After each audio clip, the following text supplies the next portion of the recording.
Mes chers amis, bonjour à tous et à toutes. Chag Sameach. En ce jour extraordinaire de Lag BaOmer, nous sommes aujourd'hui le 18 Iyar 5784. Nous sommes dimanche Yom Rishon. Zehaya Masa Hashem la Gila Venis Mechavo. C'est un jour extraordinaire. C'est un jour de joie pour tout le clan Israël. Car le jour du 18 Iyar marque le jour de la Istalkut, l'élévation de l'âme de notre saint maître, Rabbi Shimon bar Yochai, qui était celui qu'on appelait Shabbat. J'aimerais que nous puissions nous pencher sur cette appellation extraordinaire qu'a mérité ce Tada, ce Tzadik. Rabbi Shimon bar Yochai, d'abord était appelé Shabbat. Il y a eu d'autres Tanaïm, Rabbi Meir, Rabbi Tarfon, Rabbi Akiva, Rabbi Yossé, et bien d'autres. Aucun de ces Tanaïm, aucun de ces maîtres n'a mérité l'appellation Shabbat. Afin de comprendre cette notion, d'abord il faut savoir ce que aujourd'hui porte un nom. Matan Torah de Pnimiut Torah. Aujourd'hui, c'est le don la Torah de la partie ésotérique de la Torah, de ce qu'on appelle l'âme de la Torah, de ce qu'on appelle Nishmata Deoraita. Si la Torah fut donnée le 6 Sivan de 1448, il y a 3336 ans en arrière, par Moshe Rabbeinu, qui a dévoilé au clan Israël ce qu'on appelle Torah Taniglé, c'est-à-dire la partie dévoilée de la Torah, la connaissance de ce que chacun doit faire, Shabbat, Kashrut, Tzitzit, Filin, etc., etc. Par contre, ce qu'on appelle Nishmata Deoraita, l'âme du judaïsme, n'était qu'à l'époque de Moshe Rabbeinu réservé qu'à une élite du peuple juif. Et ce n'est que beaucoup plus tard, le premier qui va dévoiler l'âme du judaïsme, l'âme de la Torah, la partie secrète de la Torah, ce qu'on appelle Razin de Oraita, et Razin de Oraita, les secrets de la Torah, ça a été Rabbi Shimon bar Yochai à travers ses écrits de Zohar, tels que nous le savons, écrits par son disciple Rabbi Abba.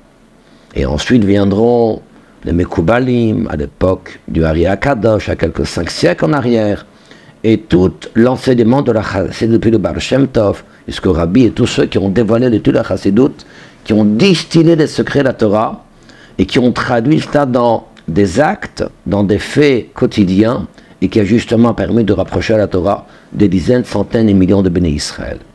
Une dimension unique qui nous donne à nous tous la dimension de l'âme, la dimension d'une valeur qu'un est capable de faire et la joie qu'il faut avoir dans la préciosité de nos actions et de ce que nous faisons au quotidien.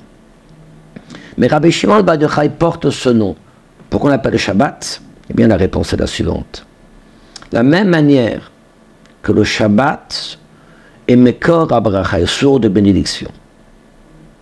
Il marquait dans Zohar que Mine Midbarechin Kulohu Yomin. Le Shabbat sera source de bénédiction pour les jours de la semaine.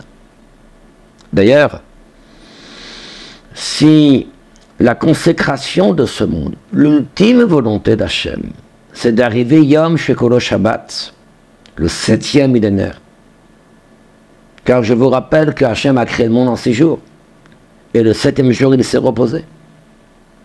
Ça veut dire que la finalité, la consécration de ce monde est bien justement le respect du Shabbat.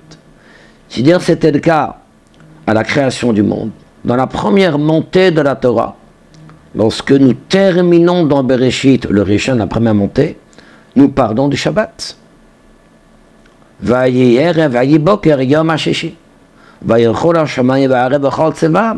Ce fut soir, ce fut matin, le 6e jour, avec les différents commentaires. Et donc ce Shabbat que nous trouvons à la création du monde, Adam qui a été créé la veille de Shabbat à vendredi, et qui a dit à toute la création, venons, allons nous incliner devant l'Éternel, qui est donc la volonté ultime de toute la création du monde.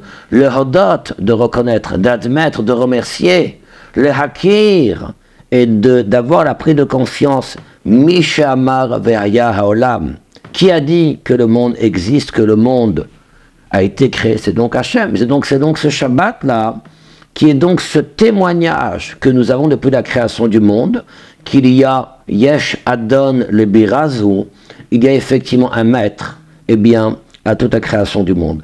Mais en réalité, ce Shabbat ne se limitera pas au respect du Shabbat, au 7e jour de la semaine, certes, évidemment, depuis la création du monde, bien sûr, mais la finalité de toute la création du monde, c'est d'arriver à ce 7e jour qui sera entièrement Shabbat, où nous allons nous détacher de cette matérialité et nous allons alors nous élever dans la plus haute spiritualité. Si actuellement, pendant ces 6 millénaires depuis la création du monde, on fait ce qu'on appelle un birour, un raffinement de ce monde, nous allons arriver à une période de yichud, c'est-à-dire d'élévation, d'attachement, de d'apkut entre le Klal Israël, entre Hachem et le peuple juif. Et c'est la raison pour laquelle il y a dans la dimension de ce que Rabbi Shimon Bar Yochai représente, une dimension unique. Celui qu'on appelle le Shabbat, c'est celui qui est sourd de bénédiction pour non seulement l'ensemble des Tanaïm, pour non seulement ceux qui étaient autour de lui, mais pour tout le peuple juif. À l'instar du Shabbat qui est Mekor Abracha, à l'instar du Shabbat qui est sourd de bénédiction, eh bien, Rabbi Shimon Bar Yochai sera également sourd de bénédiction pour tout le peuple juif. Lui qui était séparé de l'ensemble, eh bien, de la société, lui qui était séparé du Klal Israël, lui qui est parti avec son fils isolé dans une grotte pendant 13 ans, cet isolement ne doit pas se limiter à être le fruit d'un détachement de la société du Klal Israël, mais au contraire, ce détachement vient alors pour une évasion, pour donner encore plus de bénédiction, plus de lumière pour tout le Klal Israël. C'est le symbole de ce que Shabbat représente. Il est détaché de la création du monde, mais il est sourd de bénédiction pour toute la création. Bien, mes chers amis, je vous souhaite que ce Lag BaOmer soit un Lag BaOmer de joie, de bonheur, de réussite, que nous puissions profiter des lumières de Rabbi Shimon Bar Yochai et mériter Yom Shekolo Shabbat, ce Shabbat éternel avec Mashiach. Amen, à très bientôt.